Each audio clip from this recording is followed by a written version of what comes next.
Hi friends, అందరూ ఎలా ఉన్నారు? నేనైతే చాలా బాగున్నాను. ఈ రోజు అయితే మీ ముందుకు వచ్చేసాను. రీసెంట్గా మిక్సీ కొన్న వీడియో పెట్టాను కదా మొన్న. కొన్నందుకు ఇక అది వాడాలి కాబట్టి ఏదో ఒకటి చేయాలని చెప్పేసి దోశల పిండి అయితే పట్టి, అబ్బో అందరి ఇళ్లలో ఉండేదే కదా మిక్సీ గురించి కూడా మీరు ప్రత్యేకంగా చెప్పాలా అని చెప్పి అనుకుంటున్నారేమో. మా పెళ్ళై 5 years అవుతుంది. 5 years నుంచి మిక్సీ కొందాం అనుకుంటున్నామే తప్ప ఎప్పుడు కొనడానికి వీలవ్వట్లేదు అంటే మనీ లేక కాదండి. మనీ ఉన్నా సరే మాకు మిక్సీ మీద ఇంట్రెస్ట్ లేకపోతుండే, రోట్లోనే దంచుతుండే. పచ్చళ్ళైనా ఏవైనా రోట్లోనే నూరుతుండే. 5 years నుంచి ఇప్పుడు వీలైంది మిక్సీ కొనడానికి. మన కష్టార్జితంతో మన పైసతో ఏదైనా కొంటే ఆ ఆనందమే వేరండి. అసలు ఏంది మీ బాధ అసలు, మిక్సీ అని మిక్సీ ముచ్చటనే చెప్తుంది మొత్తం అని అనుకుంటున్నారు. సరేలేండి, ఇక మిక్సీ ముచ్చట అయితే ఆపేస్తా. కానీ ఈ రోజు ఏం చేస్తున్నానంటే దోశలు వేస్తున్నాను విత్ ఆలు కర్రీతో అండ్ చట్నీ. ఏదో అలా నాకు వచ్చినట్టు అయితే నేను చేస్తున్నాను. ఏంటి ఈమె ఎప్పుడు చూసినా వంటలు చేసేదే పెడుతుంది వీడియోస్ అనుకుంటున్నారు. సరేలేండి, మీరైతే ఏదైనా అనుకోండి, కానీ నేను మాత్రం పెద్ద వంటల మాస్టర్ని ఏం కాదండి. నేను యూట్యూబ్లో చూసే చేస్తాను. రాని వంటలు మాత్రమే చూసి చేస్తాను.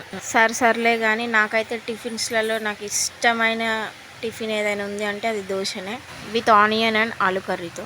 ఇదే దోశ మనం బయట కొంటే 30 or 35 ఉంటుంది. అదే ఇంట్లో చేసుకుంటే ఎన్ని దోశలైనా తినొచ్చు. అబ్బా, బయట కొన్న టేస్ట్ ఇంట్లో చేసుకుంటే వస్తుందా అని అనుకుంటున్నారేమో. ఖచ్చితంగా వస్తుంది. నాకైతే వచ్చింది సేమ్ టేస్ట్, అంతకంటే మంచిగానే వచ్చింది. ఇంకా సరే, ఇక మిక్సీకి దోశకైతే ఫుల్ స్టాప్ పెట్టేద్దాం. ఛానల్ని సబ్స్క్రైబ్ చేసుకోరా అబ్బా జరా please. Like, share, subscribe. Bye.